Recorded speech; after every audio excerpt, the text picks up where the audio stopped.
The fastest way to learn what people really think of you is to give them a moment when they believe you have no power.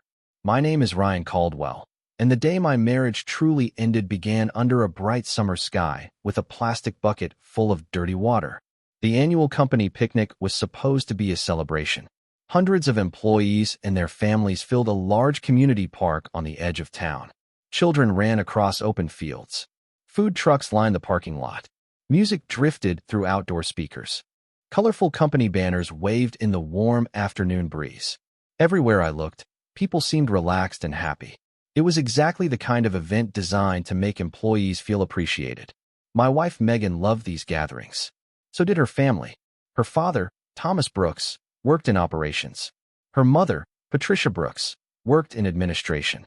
Her older brother, Derek Brooks, supervised a warehouse division. Over the years, the company had become more than a workplace for them. It had become part of their identity. That afternoon, they moved through the crowd confidently, greeting coworkers and managers as though they owned the place. The irony of that thought still makes me smile. I arrived shortly after noon carrying a small cooler and a folding chair. Nobody paid much attention to me. That was normal. Most employees knew Megan and her family. Very few knew much about me. I preferred it that way. For years I had lived a quiet life, avoiding attention whenever possible. While Megan chatted with coworkers, I found a seat beneath a large oak tree near the edge of the event. The shade offered relief from the summer heat. From there I could watch everything without becoming part of every conversation. Around 2 o'clock, several team-building games began. Employees divided into groups. Laughter echoed across the park. At first, everything seemed harmless. Then Megan started making jokes. Small comments. Casual remarks. The kind people often dismiss because they arrive disguised as humor. A few coworkers laughed when she joked about my lack of ambition. Others laughed when she suggested I spent more time enjoying life than building a career. I smiled politely and ignored it. Unfortunately, that only encouraged her. The jokes became sharper, more personal. Derek joined in. A few others followed. Every laugh seemed to push the situation a little further. Looking back, I do not think Megan intended to create a scene at first. I think she simply enjoyed the attention. The problem with attention is that some people keep chasing it long after they should stop. Later in the afternoon, employees gathered near a temporary stage for a series of outdoor contests. One involved water buckets and relay races. The event manager encouraged playful participation from family members. People cheered as teams competed. Cameras recorded everything. Phones captured videos from every angle. By then, Megan had become the center of a growing crowd. I stood nearby speaking with a quiet employee from accounting when I heard my name. Megan was smiling. Not warmly. The way someone smiles when they expect an audience to reward what comes next. "Ryan," she called loudly. "Come over here." Dozens of people turned toward us. I walked over calmly. The crowd widened. Several employees watched with curiosity. Megan held a plastic bucket left over from one of the games. The water inside was cloudy from dirt and grass collected throughout the afternoon. "Maybe this will wake you up," she joked. The crowd laughed. Before I could respond, she tipped the bucket forward. Cold, dirty water splashed across my shirt, my jeans, and my shoes. Gasps mixed with laughter. Some people looked uncomfortable. Others found it hilarious. Water dripped from my sleeves onto the grass below. For several seconds, nobody moved. Megan stood there smiling as though she expected everyone to celebrate the moment with her. I slowly wiped water from my face and looked around. The crowd seemed frozen between amusement and uncertainty. Then I noticed something interesting. A few people were no longer looking at Megan.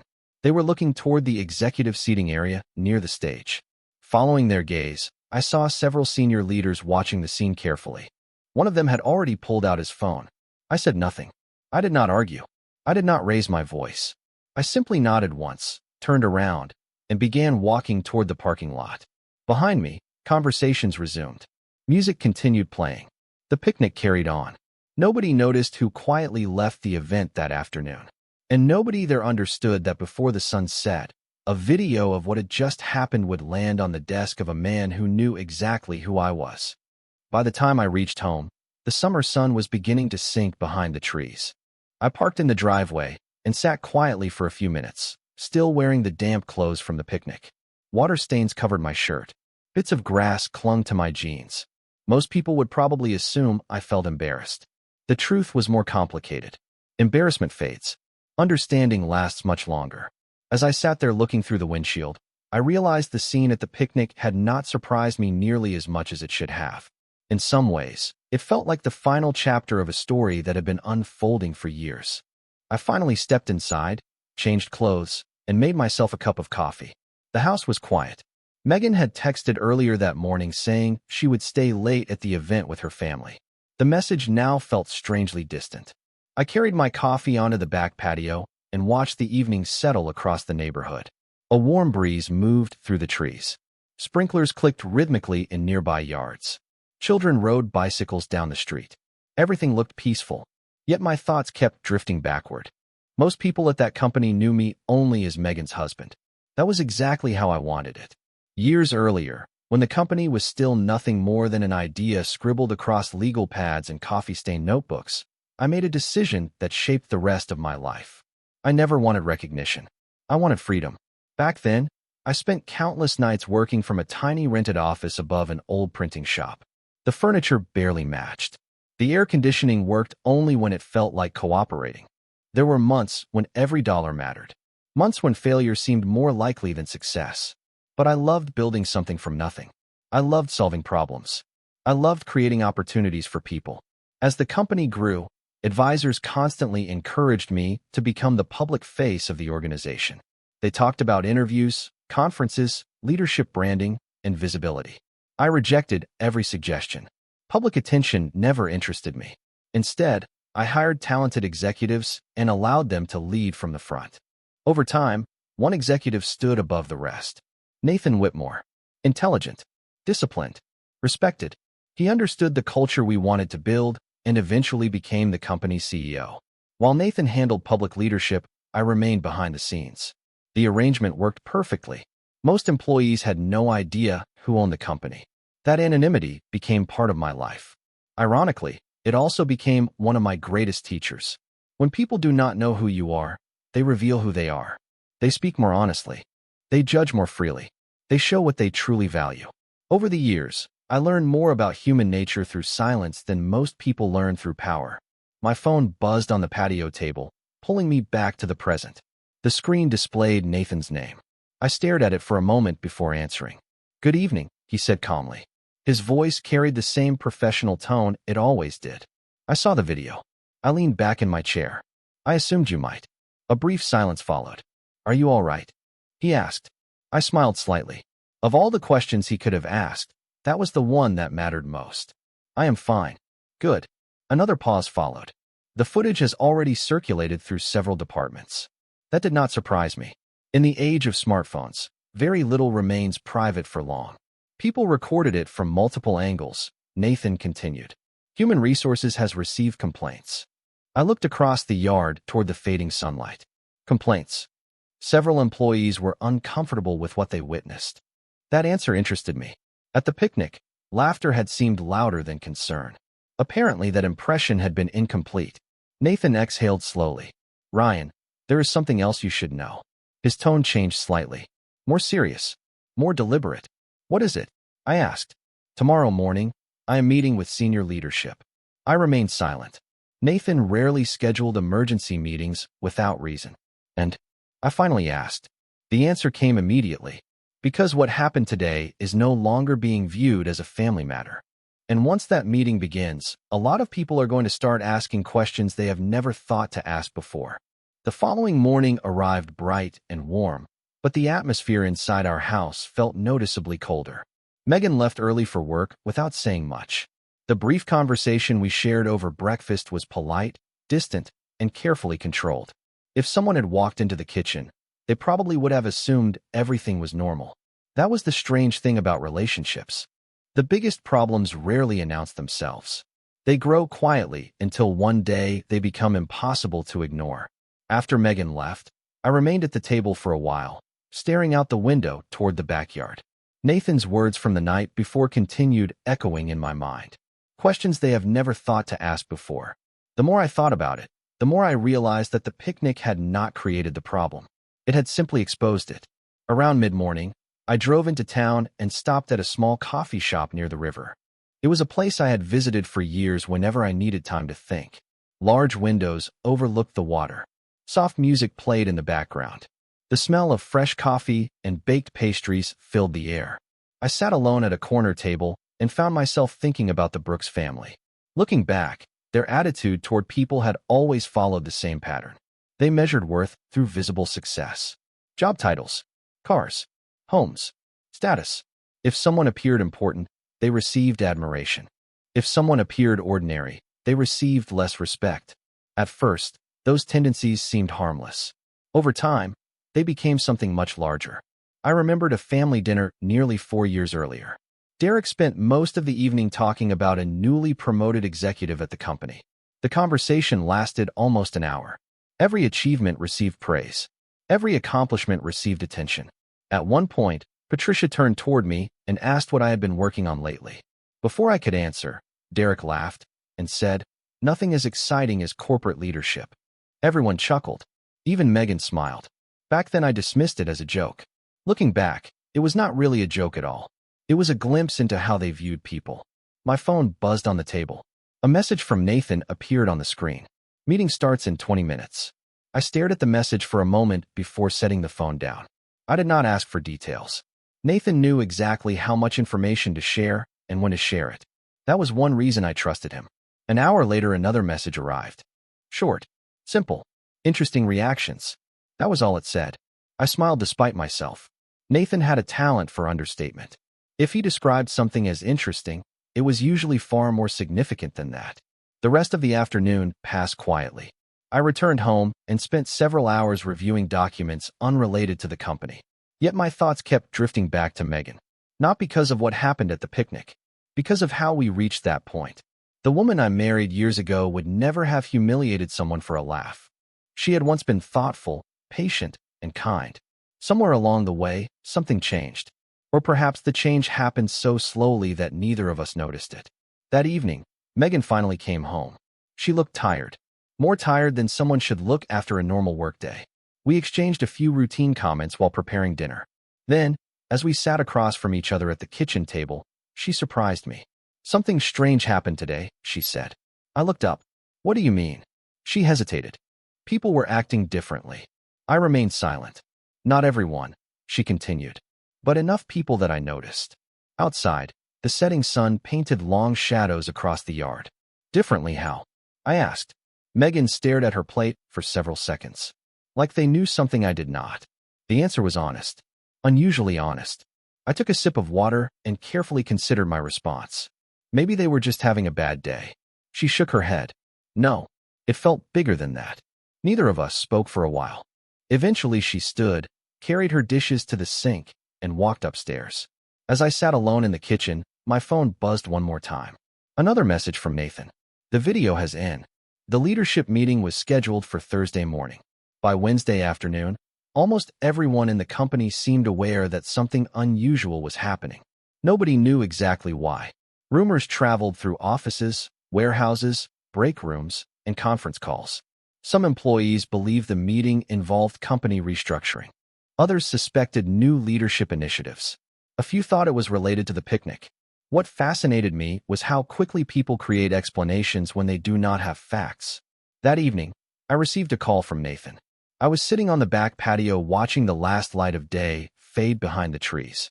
The air felt cooler than it had earlier in the week. Summer storms were building somewhere in the distance. "The reactions are interesting," Nathan said. "How interesting?" I asked. He laughed quietly.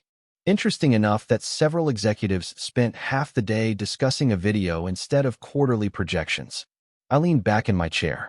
"That sounds productive." "Not particularly." For a few moments, neither of us spoke. Then his tone became more serious. "Ryan, there is something else." I already knew what that meant. Nathan never used that phrase unless the information mattered. "Go ahead." Human Resources completed its preliminary review. I waited. And another brief pause followed. "They are concerned less about the incident itself and more about the culture surrounding it." That answer caught my attention. "Explain." Nathan exhaled slowly.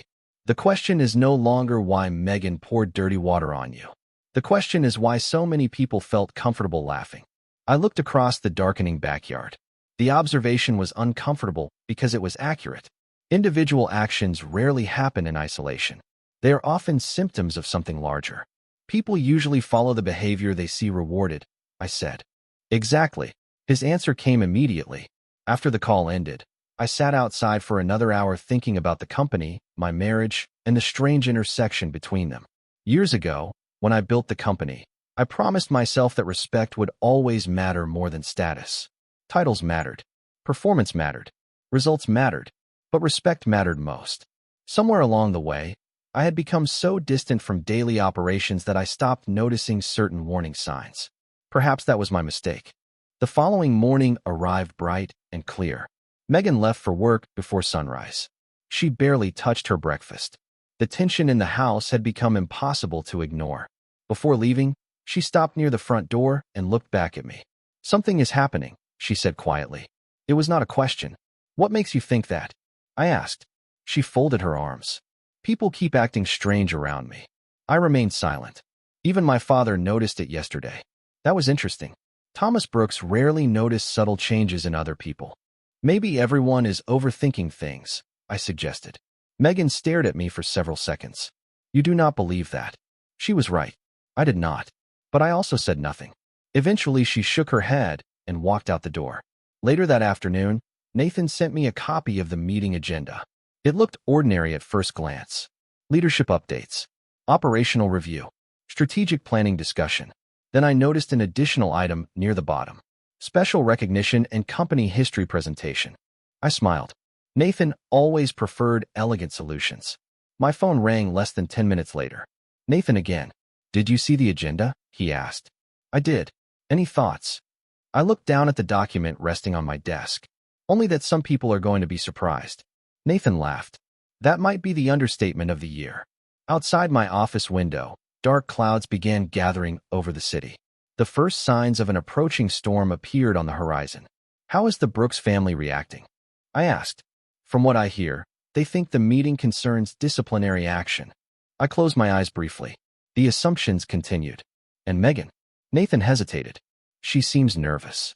That answer stayed with me long after the call ended. Nervous people ask questions. Nervous people start paying attention. Nervous people begin noticing details they previously ignored. As evening settled over the city, I reviewed the agenda one final time before placing it inside a folder. Tomorrow's meeting was less than 12 hours away now. Across the company, hundreds of people were preparing for what they believed would be an ordinary corporate event. They could not have been more wrong.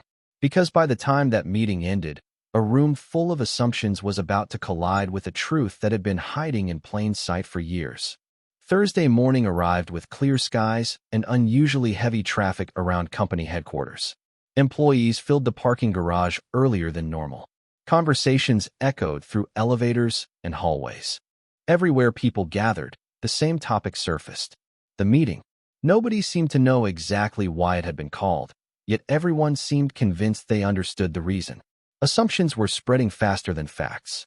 I arrived downtown shortly after 8 o'clock, but did not enter the building.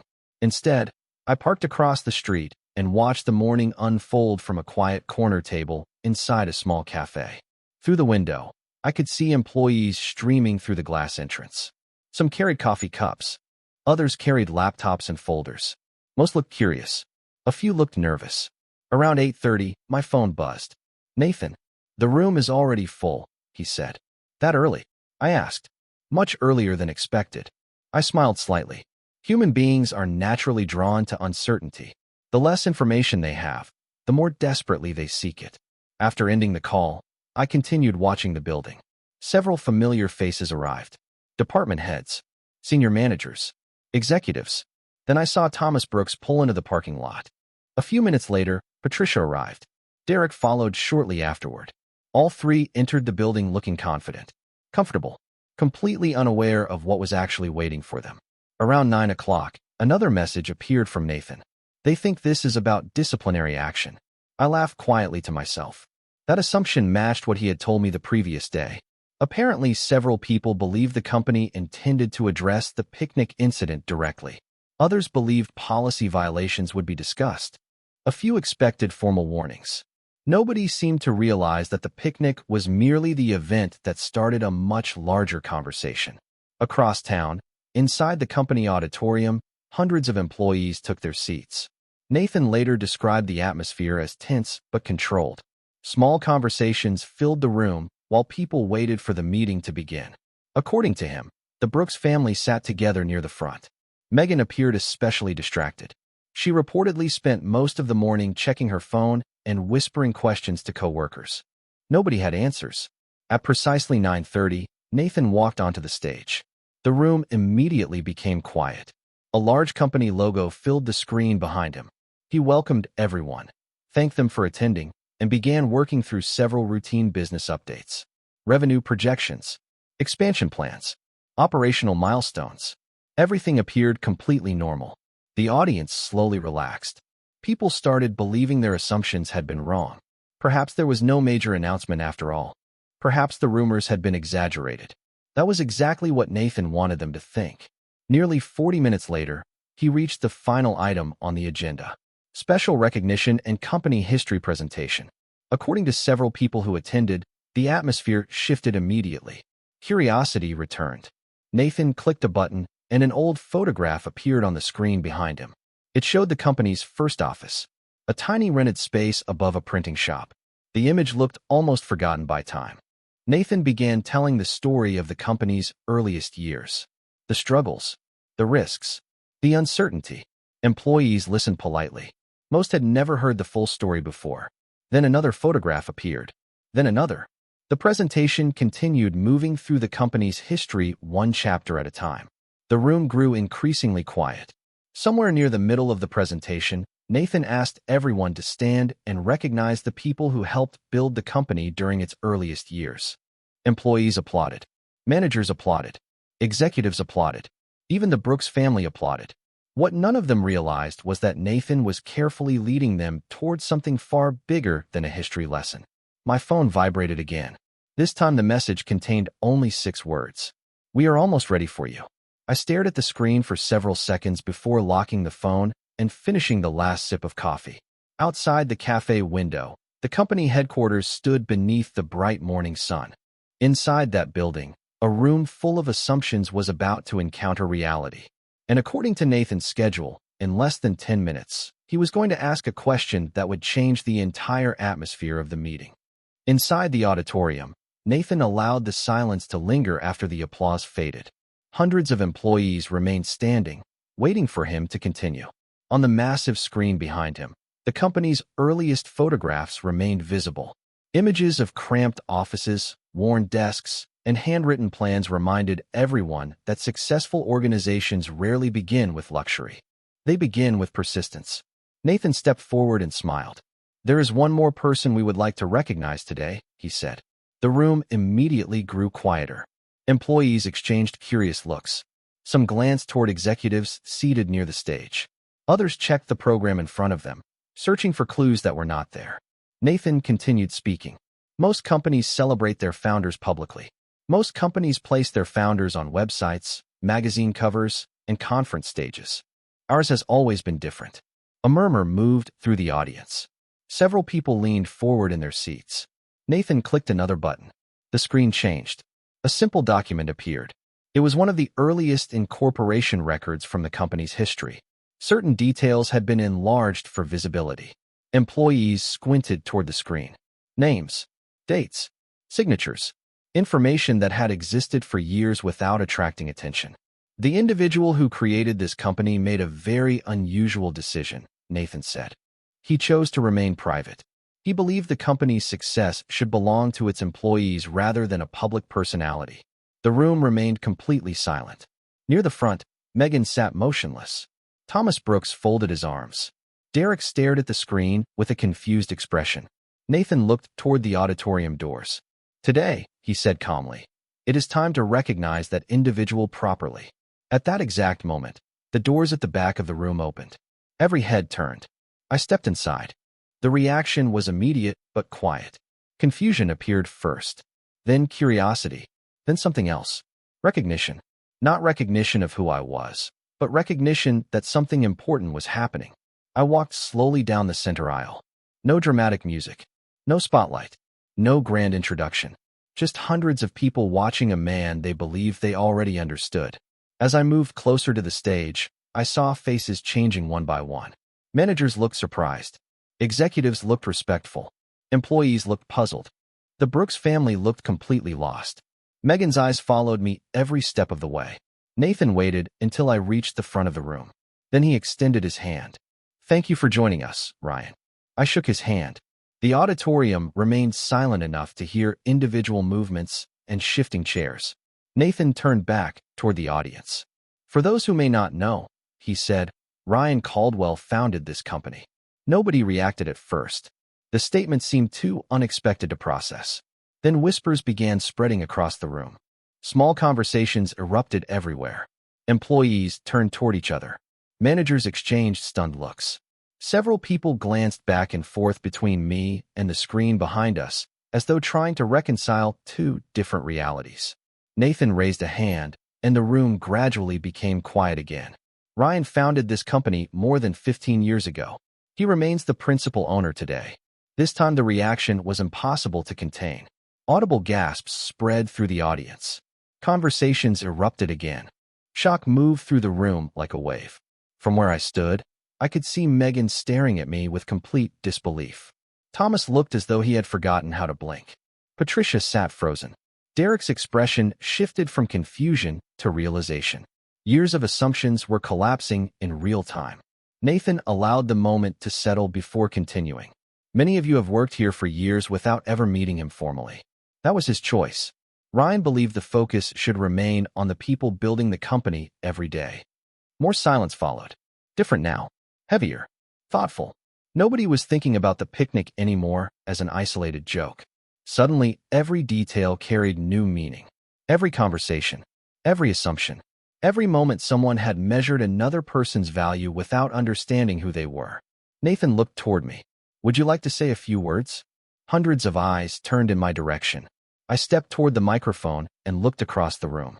The faces staring back at me were filled with curiosity, shock, and uncertainty. But what happened next would leave an even deeper impression than the revelation itself. For several seconds, I simply stood at the microphone and looked across the auditorium. Hundreds of employees stared back at me. Some appeared shocked. Others looked embarrassed. A few seemed genuinely confused. Near the front of the room, the Brooks family remained completely motionless. The silence stretched long enough to become uncomfortable. Then I smiled. "Thank you for being here today." My voice sounded calm, steady, normal, the same way it always had. "I know this is probably unexpected." A ripple of nervous laughter moved through the audience. "Honestly," I continued, "that was never the plan." More laughter followed. Not because the situation was funny, because people were trying to process what they had just learned. I glanced toward the screen behind me, where old photographs from the company's earliest days remained visible. 15 years ago, this company was one rented room, a folding desk, and a lot of uncertainty. We did not know whether we would succeed. We only knew we were willing to work for the opportunity. The audience listened carefully. Along the way, thousands of people contributed to what this organization became. That is why I never wanted attention focused on me. Companies succeed because of teams, not individuals. Heads nodded throughout the room. Employees seemed relieved to hear something familiar, something grounded. Then I shifted topics. "There is another reason I remained private." The room became quiet again. When people do not know who you are, they show you who they are. No one spoke. No one moved. Over the years, I have met remarkable people inside this company. Hardworking people, honest people, respectful people, individuals who treat others well regardless of status or position. I paused. Those people are the reason this company succeeded. The atmosphere changed. The room no longer felt shocked. It felt reflective, thoughtful. Then I stepped away from the prepared remarks entirely. Unfortunately, the opposite is also true. Nobody needed an explanation. Everyone knew exactly where the conversation was going. Sometimes people assume they understand another person's value because of a title, a paycheck, a job description, or an appearance. Sometimes they decide who deserves respect before they know anything meaningful about that individual. Across the auditorium, employees shifted uncomfortably in their seats. "That is a dangerous habit," I said. Because assumptions often reveal more about the person making them than the person being judged. Complete silence followed. From the corner of my eye, I could see Megan staring at me. Her expression had changed completely. The confidence she carried at the picnic was gone. So was the certainty. Now there was only realization.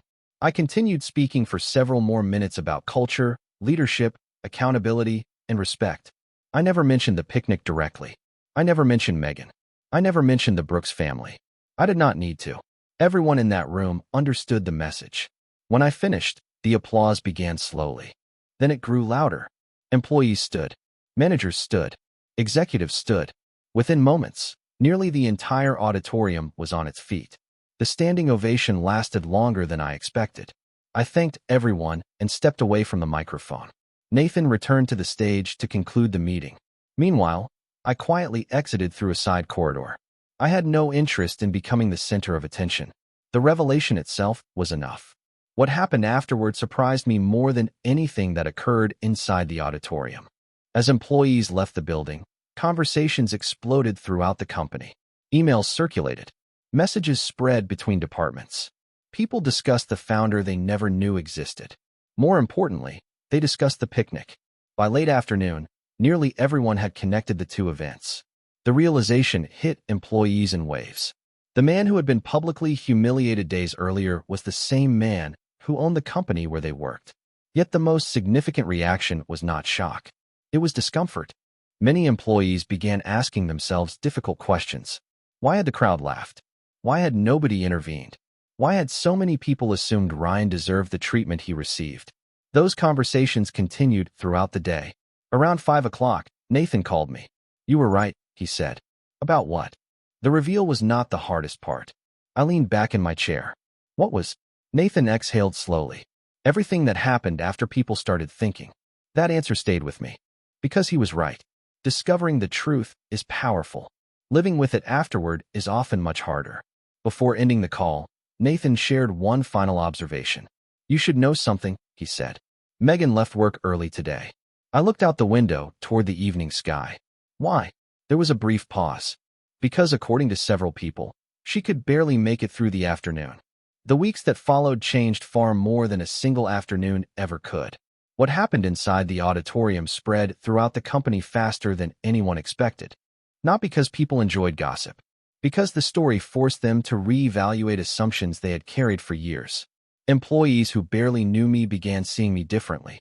Managers reviewed old interactions through an entirely new perspective. Conversations that once focused on titles and positions shifted towards something much deeper. Respect. Meanwhile, life inside the Brooks family became noticeably more complicated. I learned most of what happened through Nathan and a few trusted contacts. Apparently, the atmosphere at work changed almost immediately. Nobody treated Megan poorly. Nobody mocked her. Nobody excluded her. In many ways, that made the situation harder. People became careful around her. Conversations stopped when she approached. Smiles disappeared. Casual interactions felt strained. She remained employed. So did her parents. So did Derek. The company had never been interested in punishment. The company was interested in culture. But consequences do not always arrive through formal action. Sometimes they arrive through self-awareness. About 2 weeks after the meeting, I came home one evening and found Megan sitting alone on the back patio. The sun was setting beyond the trees. Orange light stretched across the yard. She stared quietly into the distance. "Can we talk?" she asked. Her voice sounded different. Softer. Tired. I sat down across from her. For several moments, neither of us spoke. Finally, she broke the silence. "How long?" she asked. "How long what? How long have you owned the company?" The question was inevitable. "Since the beginning." She looked down at her hands. "And you never told me." I considered that statement carefully. "I told you many years ago." Her head lifted immediately. Confusion crossed her face. Then understanding slowly replaced it. "You did not think I was serious." The memory returned to both of us at the same time. Early in our marriage, before the company became successful, I had spoken openly about the business. I had explained what I was building. I had explained my role. I had explained my plans. At some point, as the company grew and public leadership shifted to Nathan, those conversations faded. Eventually, Megan stopped paying attention altogether. "I thought you meant you were involved," she said quietly. I never realized. Her voice trailed away. I nodded. I know. The silence that followed felt heavy. Not hostile, just honest. Everyone thinks I am a terrible person now, she said.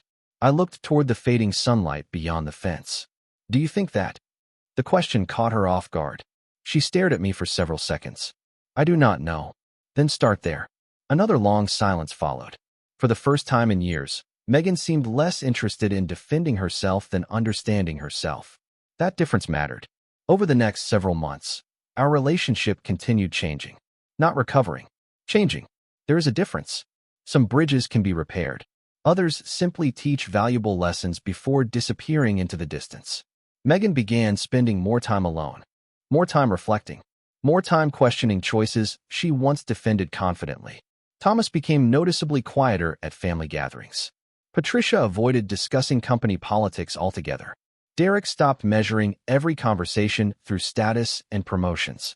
The transformation was gradual, but it was real. One afternoon, nearly 6 months after the auditorium meeting, Nathan called with an update. Something interesting happened today, he said. What now? I asked. Megan requested a transfer. That surprised me. Why? She wants a position in a completely different division. I leaned back in my chair. Did she say why? Nathan hesitated. According to Human Resources, she wants the opportunity to rebuild her reputation based on her work rather than her family connections. I stared out the office window for several moments after he said that. Because for the first time, I heard something that sounded genuine. Growth. Not perfection. Not redemption. Growth. The kind that only comes after difficult truths are impossible to ignore. That evening, as I watched the sunset from my porch, my phone buzzed with a message. It was from Megan. The message contained only one sentence. There is something I need to tell you in person. I read it twice before placing the phone down beside me. Because after everything that had happened, I already suspected what the conversation would be about. What I did not know was whether either of us was fully prepared for it. 3 weeks after Megan sent that message, we finally met. Summer had begun giving way to early fall. The afternoon air felt cooler. Leaves had started changing color along the streets near downtown. We agreed to meet at a small coffee shop overlooking the river, the same place where I often went when I needed time to think. When I arrived, Megan was already there. She sat near the window with a cup of coffee untouched in front of her. For a moment, I simply observed her. She looked different. Not physically, emotionally. The certainty she once carried had disappeared. In its place was something much rarer. Self-awareness. I sat across from her. Neither of us spoke immediately. Finally, she looked up. Thank you for coming. I nodded. You said there was something important you wanted to tell me. She took a slow breath. There is. Outside the window, sunlight reflected off the water. People walked along the river path. Life moved forward as though nothing extraordinary had ever happened. For months, Megan began, I kept trying to understand how I became the person standing at that picnic. I remained silent. At first I blamed embarrassment. Then I blamed stress. Then I blamed everyone around me. She looked down at her hands. Eventually, I ran out of people to blame. The honesty in her voice surprised me. Not because she admitted mistakes. Because she no longer seemed interested in protecting herself from them.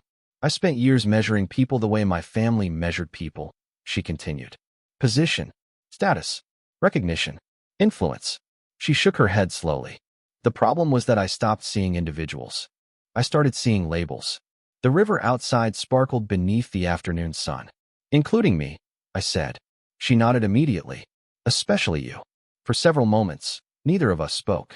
Then she smiled sadly. The strange part is that the truth was sitting right in front of me the entire time. I knew exactly what she meant. Not the company. Not the ownership. The character. The consistency. The values she stopped noticing because they were not flashy enough to impress people chasing appearances. I am sorry, Ryan. The words were simple. No dramatic speech. No tears. No excuses. Just accountability. And somehow that made them more powerful. I appreciated the apology. But something inside me had changed over the previous months. The need for validation had disappeared. The need to prove anything had disappeared too. I know, I said quietly.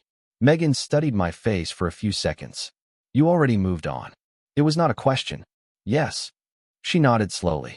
There was sadness in her expression, but not anger. I think I knew that before I asked to meet. The conversation lasted nearly an hour. We talked about lessons learned, choices made, and opportunities lost. For the first time in years, there was no tension between us. No competition, no assumptions, just honesty. Eventually, Megan stood and picked up her coat. "I do not expect another chance," she said. "That is not why I asked you here." I stood as well. "I know." She smiled. A genuine smile this time. "I hope you are happy." I returned the smile. "I am." We walked out of the coffee shop together.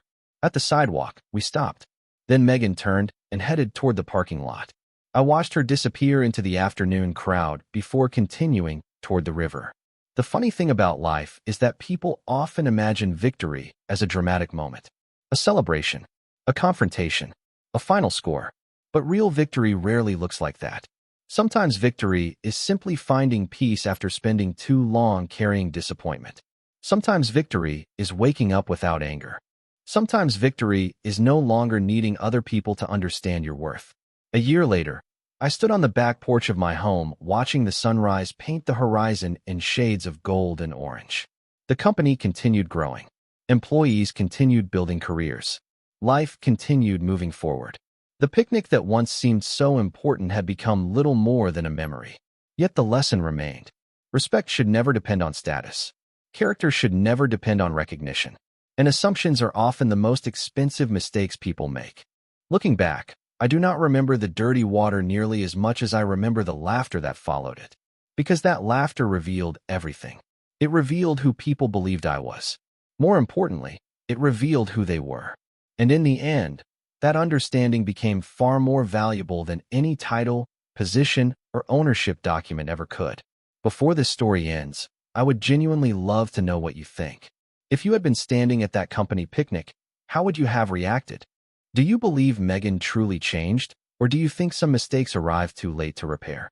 And if stories about respect, personal growth, difficult lessons, and unexpected emotional justice resonate with you, consider subscribing so you can join us for more journeys like this one in the future.